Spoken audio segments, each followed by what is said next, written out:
Alright, I'm taking this video just as a means of resolving any possible question or disagreement as the condition of a particular pump is received by Fred.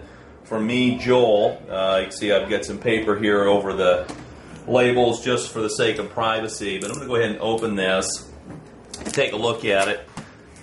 Fred has asserted that the pump is defective.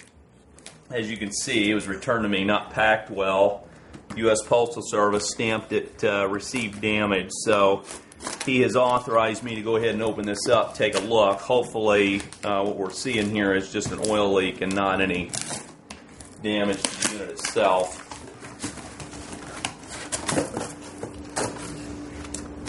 So it doesn't look like it sustained any physical damage on the outside. So it looks like we're in good shape there. First thing I want to do is observe and wipe my hands off here, observe the bolt heads, or nut heads rather, on the outlet manifold to determine whether or not that's been removed. Obviously if it has, and it is in fact a non-pumping unit, I have no way of knowing if parts are missing from the inside of that due to removal and incorrect reinstallation. So that in itself would be grounds for no refund, because I have no way of knowing what state it was in when he tried to operate the unit. So let's take a look here. Okay, I see the position of the nut heads there. Let's go back to the listing itself.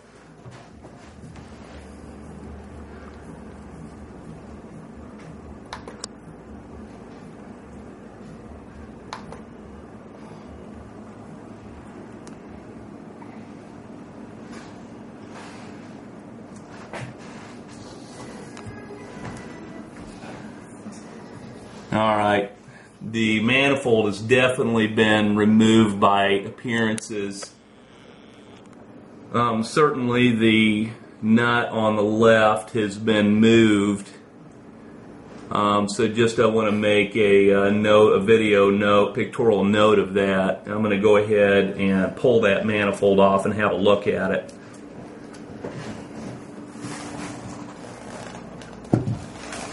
So the other issue is torque, and there's a specified torque of 115 inch-pounds.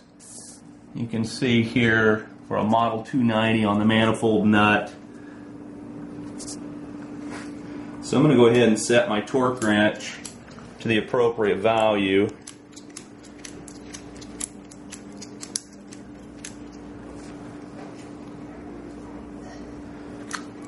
Fingers are hard to see on here.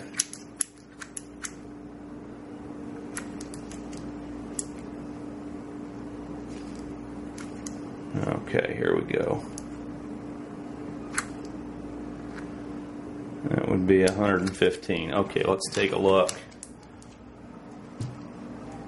Yeah, loose. I didn't even get a click. Just for sake of argument, I'll tighten it up to the appropriate value and you'll see it click on.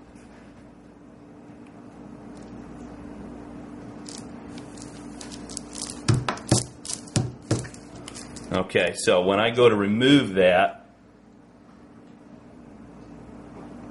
okay, yeah, totally inappropriate torque values. So the manifold's definitely been taken off. Yeah, very, very loose, exceedingly loose. So that in itself is proof that the manifold has in fact been removed. So just by way of sales policy, that itself's enough for me to deny refund on this particular unit. But I'm going to go ahead and take it apart, look at the position of the check valves.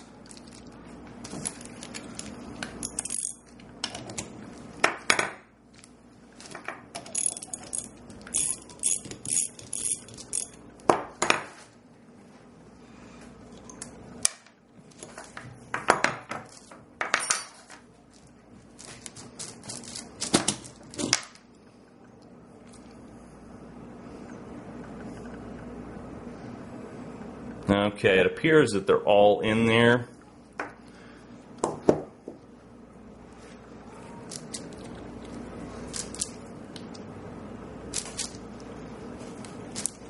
Hard to get a hold of these things. Let me wipe this up. Bear with me a moment. I'm going to get a paper towel here.